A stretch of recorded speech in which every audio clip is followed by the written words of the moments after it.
Falcons therapy. One day after week number one, man. Falcons versus Steelers. Steelers beat the Falcons 18-10. Let's talk about it. Let me get my prayer in real quick, and then we're gonna dive into it, man. Got a lot to say. Lord, we thank you first of all for just loving us. Thank you for your love. Thank you for allowing us to see another day. You are so good to us. We don't want to ever take you for granted. And also, we don't ever want to take, sports and entertainment too seriously. We realize it is what it is. It's just a game, Lord. So we thank you for all the things that you provided for us, all the many blessings that you shower us with on a daily basis. Continue to please watch over us and keep us, not just us, but our families and our friends safely. And please, we ask a special request for the Atlanta Falcons. Um, watch, watch over them too. Sprinkle something on them. In Jesus' name we pray. Amen. Um, as always, much love to everybody who comes in. Uh, whether you're coming in the chat live or whether you're coming in and watching on replay, please hit that like and subscribe button for your boy. We are on the road to 500 subscribers. Once we reach 500, we are going to do a jersey giveaway episode slash podcast, and anybody can win. Anybody can get it. Anybody can get it. All you have to do is follow some very simple steps. Nothing that you have to pay for. Let me clarify that. There's nothing you have to pay for. Just out of the goodness of my heart for you guys, just supporting a brother and being there. I truly appreciate it. Even if you don't subscribe, I thank you for coming. Even if you don't like, I thank you for coming too. But it really helps me out a lot if you do hit that like when you come. All right. So let's dive into it, man. Falcons versus the Steelers. Um, Man, so much anticipation for this game, and I hate not to be looking at the camera. So much anticipation for this game. The off season was one of the best off seasons that the Falcons have had in recent history. Um, I would say this season is full of expectations as well. Really excited fan base to see a new coach, new quarterback, new offensive coordinator, new defensive coordinator, just a lot of weapons out there. What are the Falcons going to do going up against Justin Fields and the Pittsburgh Steelers? Um, to put it simply, the Falcons lay an egg at home. They lay an egg, man. Um, they lost to the Steelers 18-10. Um, some losses are losses, but you're like, ooh, we lost, but that was a good game. You know what I'm saying? Like some of those losses, you're like, yeah, I mean, but we were in there. We were in there. And don't get me wrong, we weren't blown out by any means. I mean, defense didn't give up a touchdown, which is amazing. Gave up 6 field goals to Chris Boswell, who has to be special teams player of the week. I mean, you could just crown him now, special teams player of the week in the AFC. 6 field goals. He made 2 from over 55 yards, I believe. Yeah, anytime you score all the points for your offense and you win the game, I mean, come on, man. Shaking off the roof. That's all it was. That's all it was. Check us out. I'm not sure what that means. But welcome, Jonathan Higgins. Come on in. Let me know what you think about it. Let me know what you think about it, guys. I'm here for you. Like I said, this is your Falcons therapy. Get it off your chest. Get it off your mind. Say whatever you want to say while you're in here. Let me know. But yeah, um, we laid an egg. The Falcons laid an egg. Week 1. Let me get into my content, but feel free to talk, check us out next week. Okay. Okay, check us out. Rev Trev on the lunch break. What up, Rev? Thought Cousins would have been better. Disappointing loss for you. Absolutely, man. Disappointing is not even the word that I'm getting around the temperament of Falcon fans right now. I mean, some of us are we on some of us are on suicide check. Not me, but no. You know what, Jonathan, and that's what I want to talk about. Um, and let me kind of get to that right now. Our first three games, are the three hardest games of the schedule. I said that before the season started. Um, Pittsburgh Steelers, we got the Eagles, and then we got the Chiefs. I said myself, if we could come out of week 3, 1-2 or 2-1, I'll take it. I will take it. I thought the Pittsburgh Steelers game could be the game that gets us in the win column out of the first 3. Um, Now we have 2. Okay. Then we got the Eagles coming up. Um, yeah, that's the thing, Rev. You don't ever want to overreact. Um, we had a lot of firsts yesterday. We had Raheem Morris playing his first game, or not playing his first game, but coaching his first game as a head coach of the Atlanta Falcons. We had Zach Robinson calling plays for the first time as an offensive coordinator. We had Kirk Cousins playing for the first time after his Achilles injury. We had Kirk Cousins playing as the Atlanta Falcons quarterback for the first time. Um, we had Jimmy Lake calling his first defensive play. You know what I'm saying? It's just we had so many firsts yesterday, and I think there's always going to be room for improvement. I think we have to take everything we saw with a grain of salt. Can't have an overreaction after week 1. Whether we win or whether we lose. If we would have won, you would hear fans, oh, we going to the Super Bowl. You know what I'm saying? After week 1. And then we lose. But I think it's in the fashion that we lost that have a lot of fans even more disappointed. But in the end, it's only one loss. It's only one loss, y'all. Jordan Love, yeah, I'm so glad to hear about Jordan Love, Rev. MCL sprain, I mentioned it earlier. Same injury I had in high school. I was back on the football field in about 6 weeks, about a month and a half. And I would imagine that the medical staff and the doctors and everyone he has on his side could probably have him in there 4 or 5 weeks, I would imagine. So about a month. Say he misses about a month. So yeah, good news for Packers. Good news for Jordan Love. I'm really glad that wasn't an ACL and he wasn't out for the rest of the year. So let's talk about it. I want to hear. I'm gonna give you numbers, okay? Who do you blame for yesterday's loss to the Steelers? I got 4 numbers. Type this number in the chat. You can type more than one too. Number 1, if you blame right tackle Caleb McGarry. If you don't know who Caleb McGarry is, he was the guy who was getting manhandled by TJ Watt all day yesterday in that game. Yeah, it was Caleb McGarry who was getting manhandled. The kids would say he got babied. You know what I'm saying? And then they would do him like this. He was getting treated like a baby by TJ Watt yesterday. So that's number 1. If you think Caleb McGarry's at fault, put him in the chat. Put a 1 in the chat. If you think it was Zach Robinson, okay, put a 2 in the chat. He's our offensive coordinator.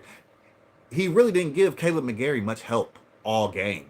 He had him one-on-one on TJ Watt, one of the best, if not the best, defensive end in the NFL right now. That guy was a freaking monster yesterday. He could have easily had 4 sacks. 2 of them got called back due to penalties, and that clearly pissed him off because he just chose to wreck the whole entire game after that. You could see how mad he was, especially after the one where they said he jumped off sides. He was clearly upset, and yeah, he made a statement yesterday. He cannot be blocked 1-on-1. At least not by Caleb McGarry.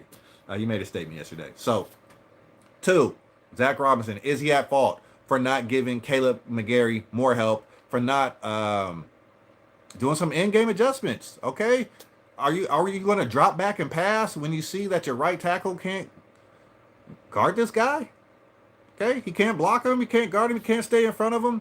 Kyle Pitts was over there a little bit. He couldn't do a job to bump him and slow him down either.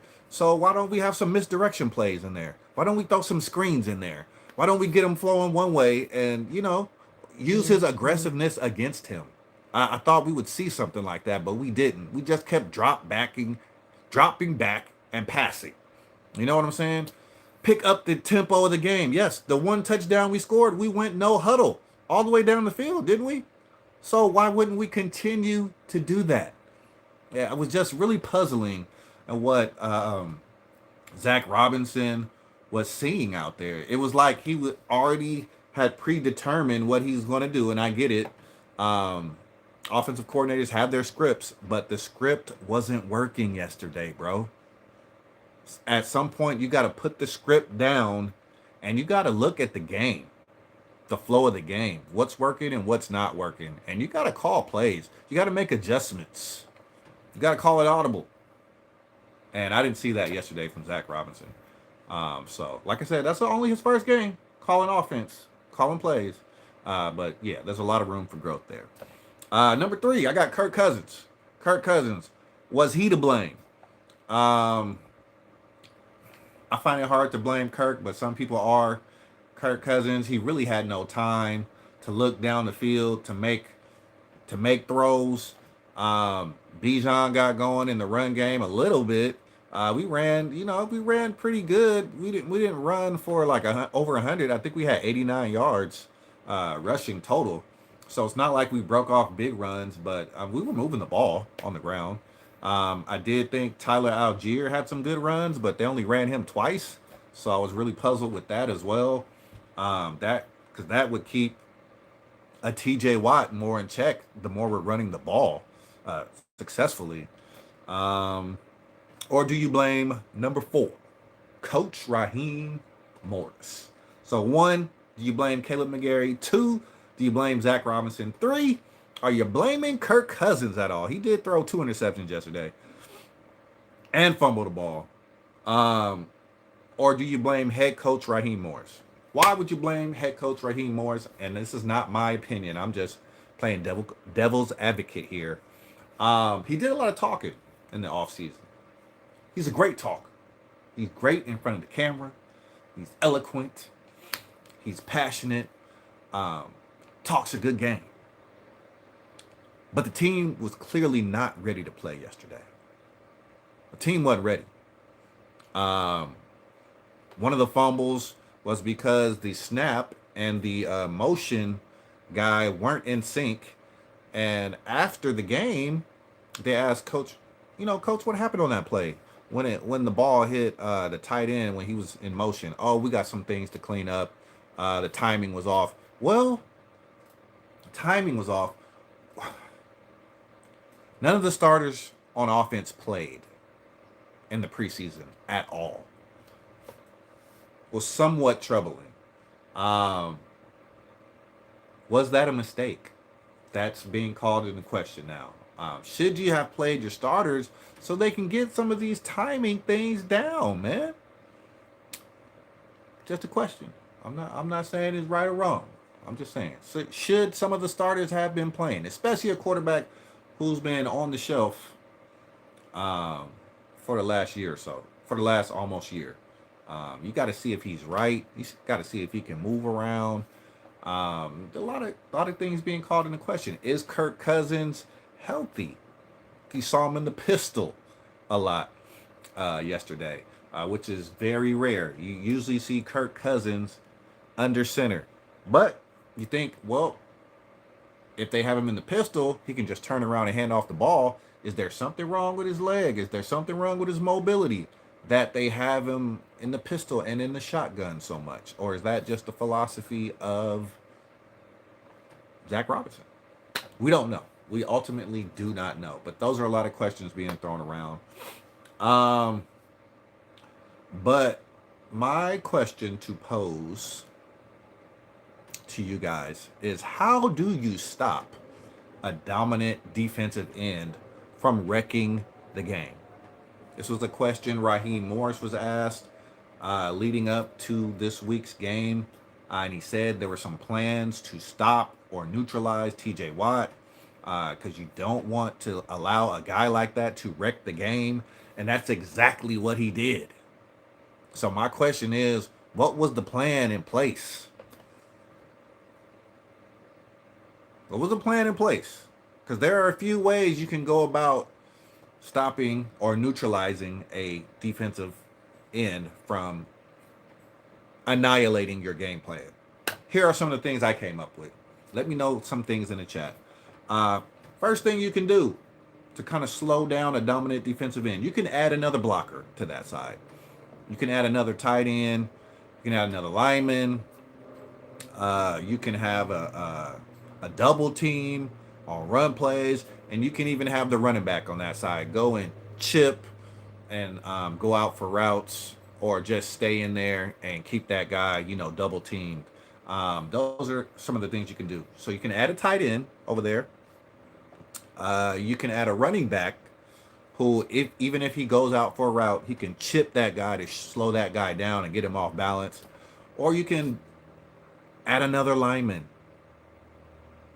to just double team that guy, shift your line to the right. So now he's being double teamed every time there's a pass play. He's being double teamed every time there's a run play. Hey, that's the ultimate respect, right? We're going to show you so much attention because, in other words, we're like fearful of you, bro. We're fearful that you're going to ruin our game plan. So we're going to shift our line to your side to make sure that you're double teamed.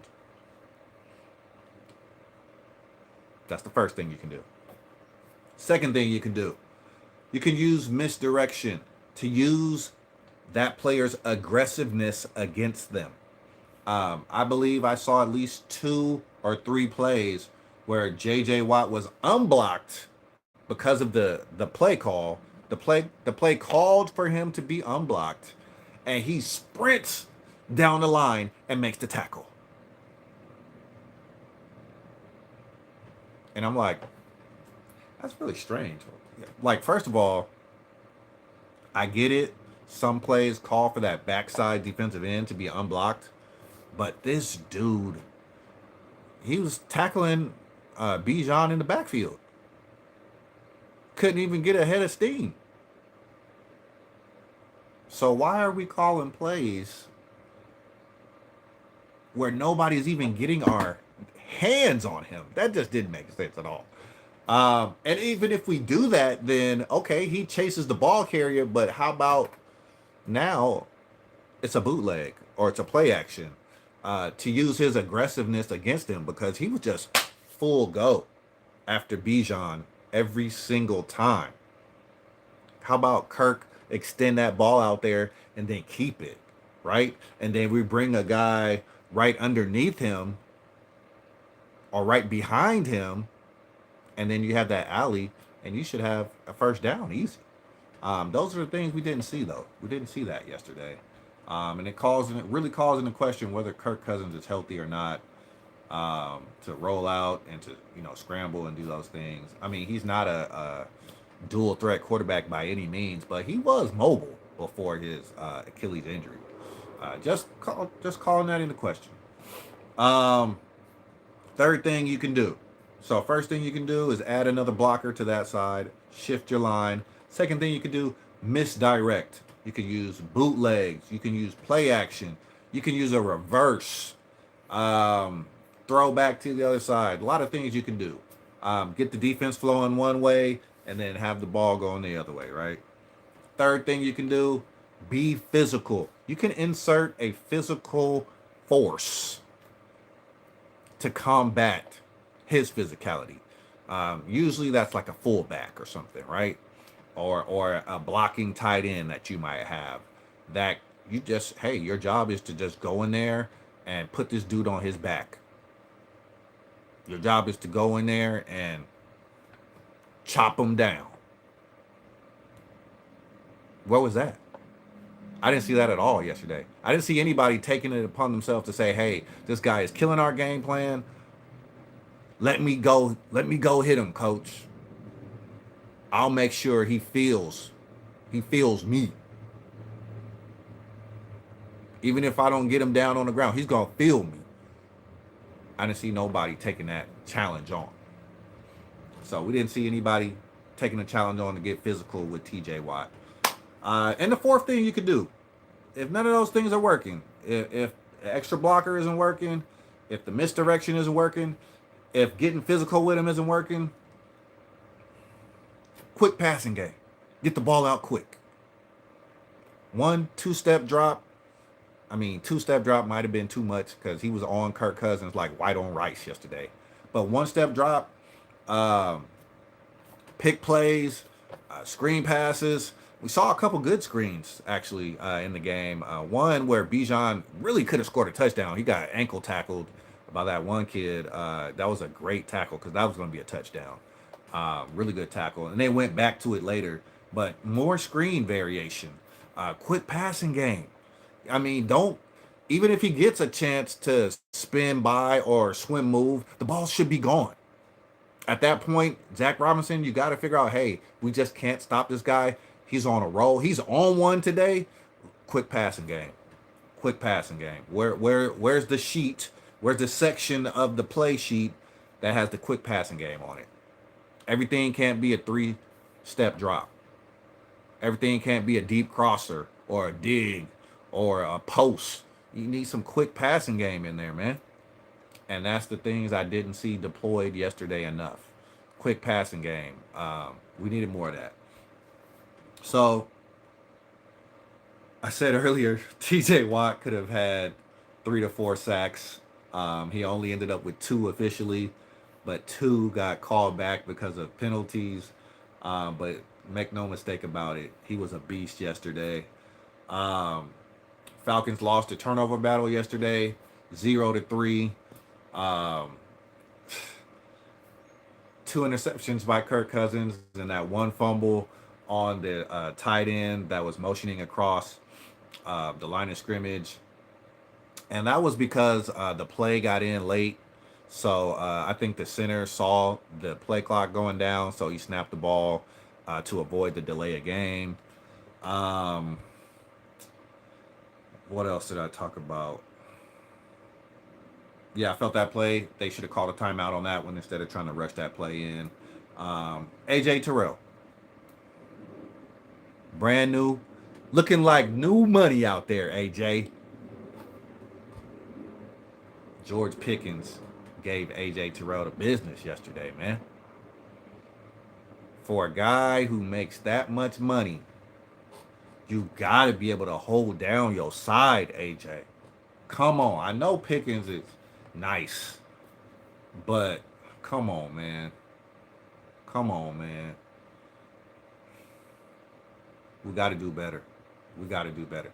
That play at the end of the half, that wasn't on AJ Terrell, but that play at the end of the half where Pickens starts out like he's going to do a deep cross and then quickly breaks it out and that pass and they get that field goal at the end of the first half, that was a heartbreaker, man. We were up 10-6 going in feeling good about ourselves, and then all of a sudden it's 10-9.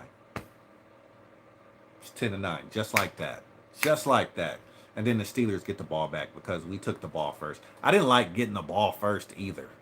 I mean, we should have deferred and took the ball in the second half. I never like to get the ball first in a game.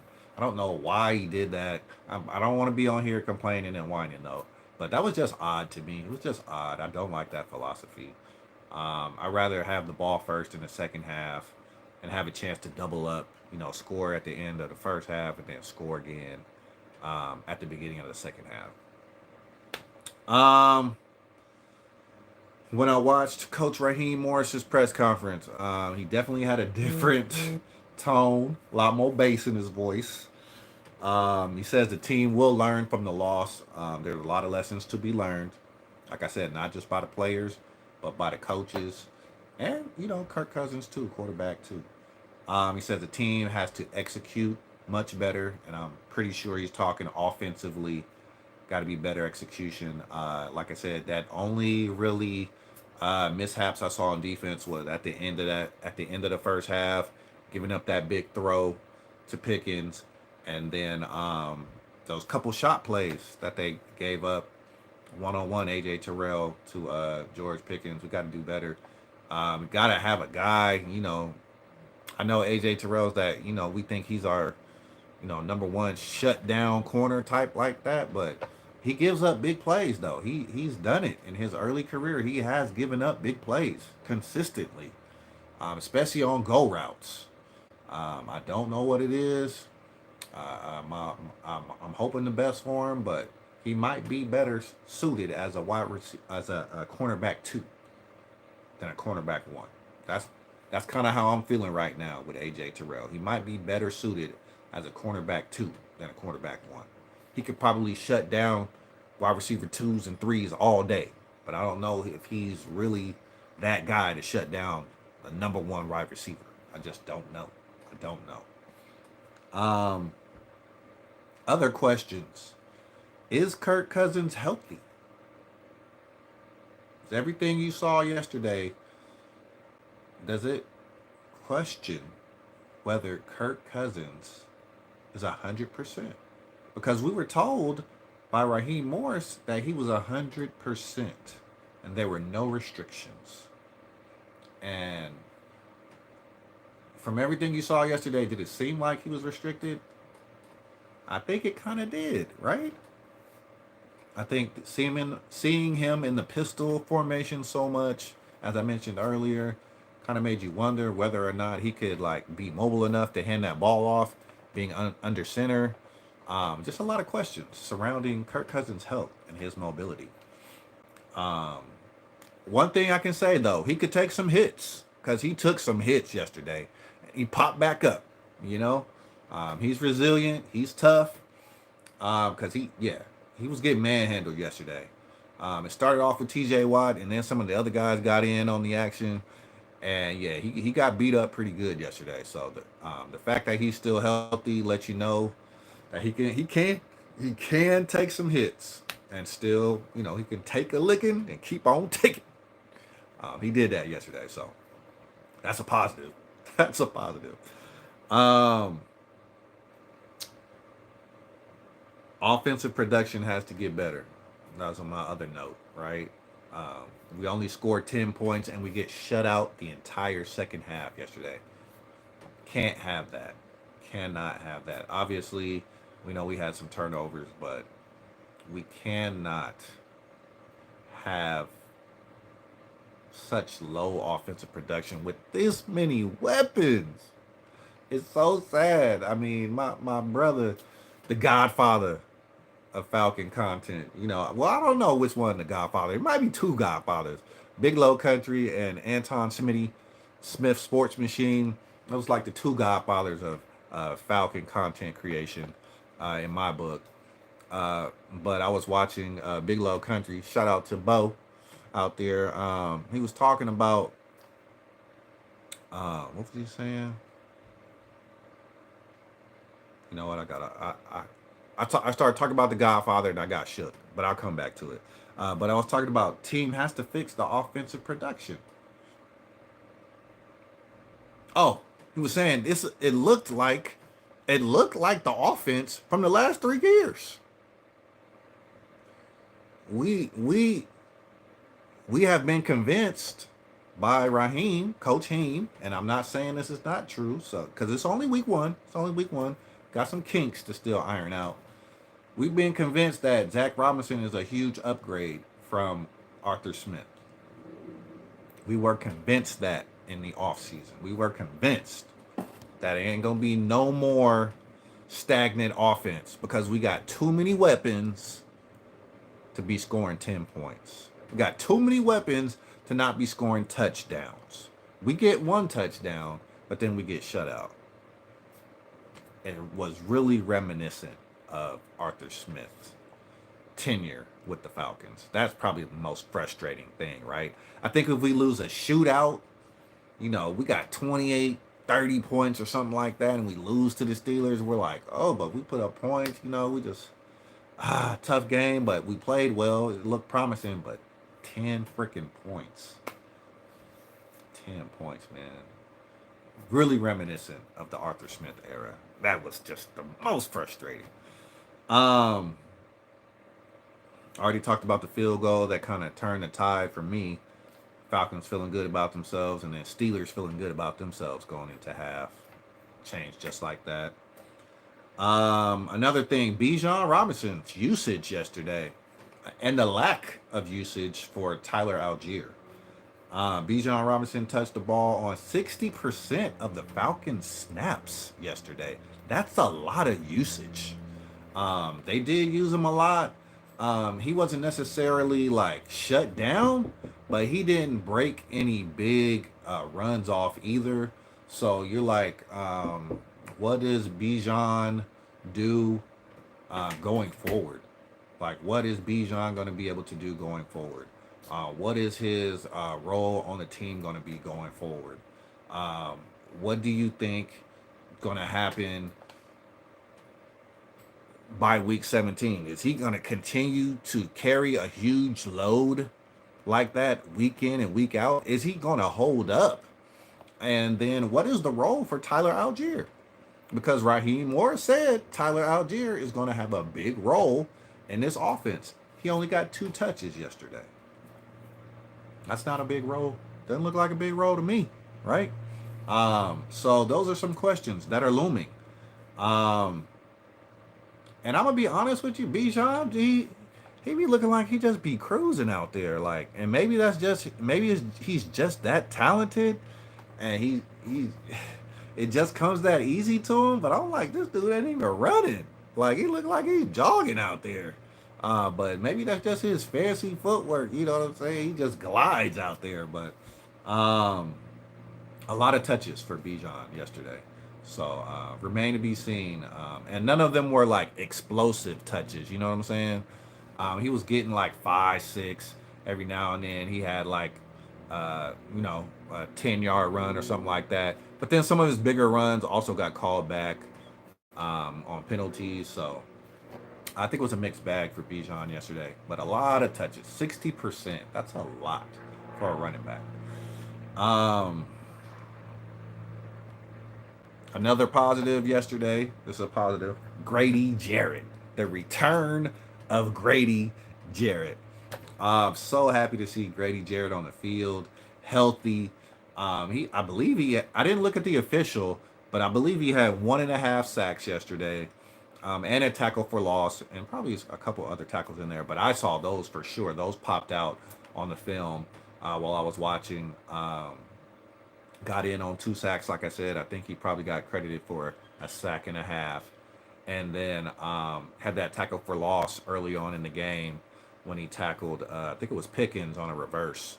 So, it was good to see Grady running around, making plays. You saw a couple plays where he kind of got out of his rush lane, and Justin Fields was able to run for some first down. So, some things to clean up, but Grady looked good yesterday, man. Shout out to Grady Jarrett, man. His first game back off the ACL.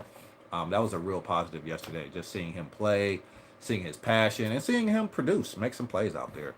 So it wasn't all negative. Saw some good things from the Falcons. And then lastly, I just had this note on this game, and then we're going to turn the page. This game, leading up really in the summer and, all the off-season stuff, you really were excited hearing the message coming out of the Falcons organization and the Falcons locker room. But there's one thing about it, man. Let me get real close. You can talk the talk. You can talk that talk, but you got to be able to walk that walk. Coach Heem, all that talking, it's over now. It's time to walk that walk now. So if you know some things need to be cleaned up, if you know some timing is off, now it's time for you as the head coach to make sure all those things are cleaned up before we face the Eagles on Monday night. Because that team, I can almost guarantee you, they're not kicking 6 field goals. I mean, our defense is extremely upgraded from what it was, I believe, the last few years. All the talent we have on that side of the ball, it's going to be a challenge for our defense to hold them under 28 points. It's going to be a challenge. That Eagles offense is very talented, but Jalen Hurts is known to make some questionable decisions throwing up that ball. We got some ball hawks in the back, but we're going to need to get pressure on him. Going to have to pressure him. But it's going to be a tough game. It's going to be a tough game on the road in Philadelphia. It's going to be a tough game.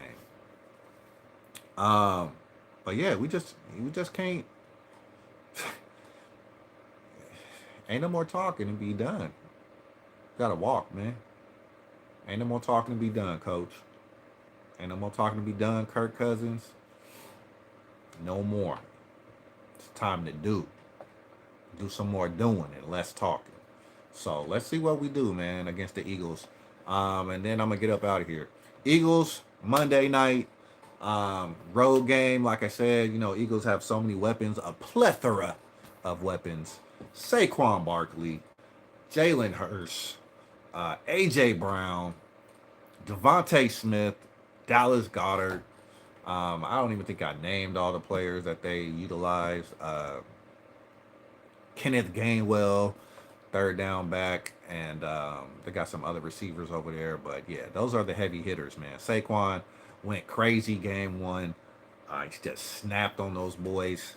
3 touchdowns, and he was getting stronger as the game was going. He looked like he could have played 2 or 3 more quarters. Looked like he was just getting warmed up when the game ended.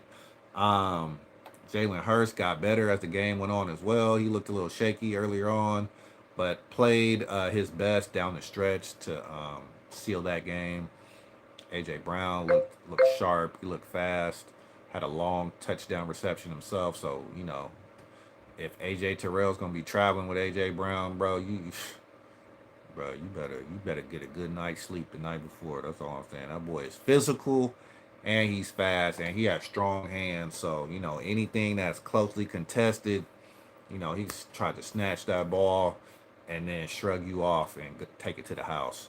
Devontae Smith is just like a lightning in a bottle. That boy fast.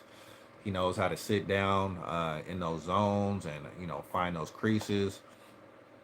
And Dallas Goedert, man, he's just a good tight end, man. It's a solid tight end. So yeah, we're gonna have our hands full. They got a pretty solid offensive line as well in Philly. New center because Jason Kelsey retired, but he held up pretty decent the first game. But yeah, if we can exploit, that center, maybe Grady or David Onyemata, we can maybe make some noise. I'm not gonna say it's a loss. Any given Sunday or Monday, you can get a win if you just go out there and play your best. So it's just the best team that day. That's all it is. The best team that day. And I believe we have the talent to be able to win that game. But we just got to go out there and do it, man. Just can't be talking. Just go out there and do it. Got to put up points, though. Got to find a way to unlock this offense. We got to put up at least, like I said, I don't think the Eagles are scoring under 28 points. We got to at least put up 30 to have a shot. 28 might get us one possession away, but I think we got to put up 30 to have a shot at winning this game. Like I said, Jalen Hurts known to kind of be turnover prone. He had 2 interceptions in his first game. So, defense got to stay alert. We got to make the plays when they're there to be made. If we got an interception, can't have stone hands. Got to pick the ball off. If there's a fumble, you got to dive on it. You know what I'm saying? This is going to be about who wins the turnover battle once again. Because I think, like I said, Jalen Hurts is going to give us opportunities to make plays. but we just have to we just have to really be on it. We got to be on it. We got to make the plays when they're there to be made, and we cannot miss out on those opportunities. We cannot miss out on those opportunities. Cannot miss out on those opportunities. So, yeah, that's pretty much what I have for you today. We want to make sure that we stay positive, y'all. Stay positive. This week one. Um, don't jump off the bridge. Don't jump off the bandwagon. Um, don't. The sky isn't falling. Like none of that is happening right now. It's just week one. We have so much growth to do on this team. With a lot of new moving parts. Just hang in there, y'all. It might be ugly these first 3 weeks. I'm just gonna call it what it is. It might be ugly these first 3 weeks. It might be ugly. Um, but just stay patient, y'all. I know we've endured some tough times these last 3 years, but I truly believe that this year is going to be better. But we might get off to a bit of a rough start just because of the scheduling. That's some tough scheduling at the beginning of the year, especially for a team that did not play in the preseason. So we're kind of taking bumps and bruises and learning as we go in the regular season, and that's really not what you want to do. But it is what it is. What can you do? So that's all I got for y'all. It's your boy, Let's Pray. I hope you're having a blessed and a prosperous day. And remember, before you go, hit that like, hit that subscribe button, and that notification bell, and be on the lookout for the 500 subscriber episode where I give away a free jersey. So, if you want that chance, man, let your fellow Falcon fans know, your friends, your family, your coworkers, anybody, mama, daddy. Let them know, hey, go to this guy's page, subscribe. You will get a chance to win a free jersey of your choice. I hope it happens to be a Falcons fan, because I would love for the jersey I give away to be a Falcons jersey. But if it's a fan of another team, I would do that too, because I'm just a man of my word. You don't have to buy anything. You don't have to pay for anything. I'm just doing it out of the goodness of my heart. All right? So I'm going to get up out of here with that. Tell those that you love them while you can. Have a blessed and a prosperous rest of your Monday. Enjoy Monday Night Football tonight. 49ers against the Jets. Peace out. And we out. Ooh, I think we out. Oh, we out now. I'm gone.